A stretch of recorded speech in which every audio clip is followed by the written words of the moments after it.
Ladies and gentlemen, I have the honor to deliver a statement on behalf of IPSA, that's India, Brazil, and South Africa.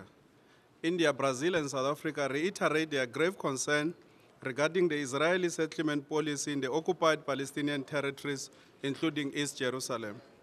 The IPSA countries condemn the recent announcement of the construction of the so-called E1 area and other settlement constructions in the Palestinian territory, which jeopardize the prospect for a two-state solution.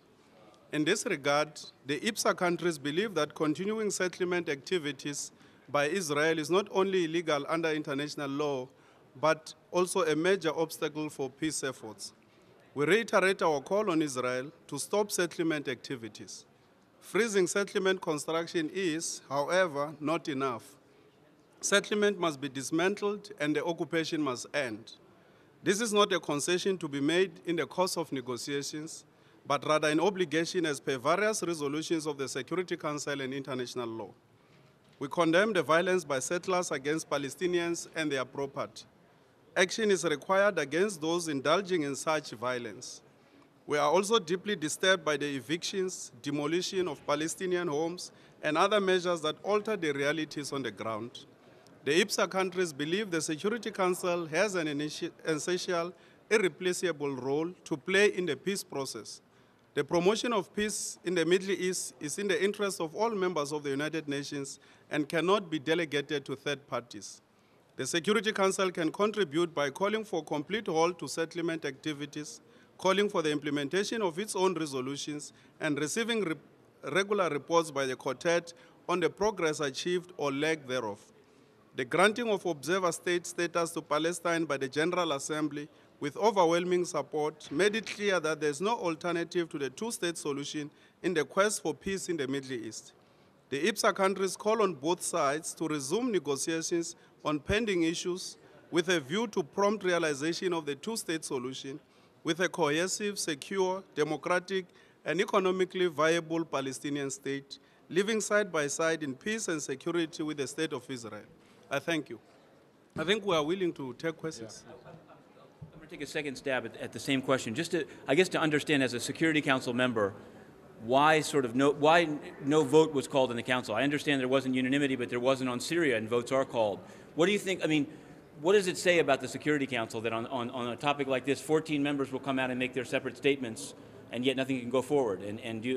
I guess if you want to talk about the three of you being on the Council, being permanently on the Council, you could as well. But please explain that. No, this just reinforces the need for early reform of the Security Council.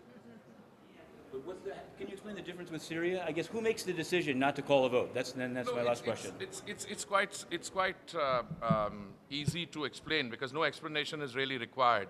Matthew, what happened in the case of Syria was that two efforts were made. You know, you had a presidential statement on 3rd August. That was unanimous, which required some negotiation, 3rd August in 2011. Then you had an attempt made in October and again in February. Those resulted in double vetoes. Now, after that, for a long time, an effort was not made. In this present case, this is just merely my understanding because there is no conclusive explanation as to why this was not put to a vote. There were, as the President of the Council for the month of December mentioned to you, the Ambassador of Permanent Representative of Morocco, that consultations were held amongst the members of the Council, and then an attempt was made by perhaps changing the language and seeing if the 15th member could be accommodated. But when we came to the conclusion that that was not likely to happen, then instead of going through the pro forma motion of submitting a resolution and having that resolution not seeing the light of day, it was felt that Plan B, which is what this is essentially, for members of the Council to come out individually and collectively in groupings, NAM has 8 members, to make the statements that they did, or that we are doing. Any other question? Thank you very much.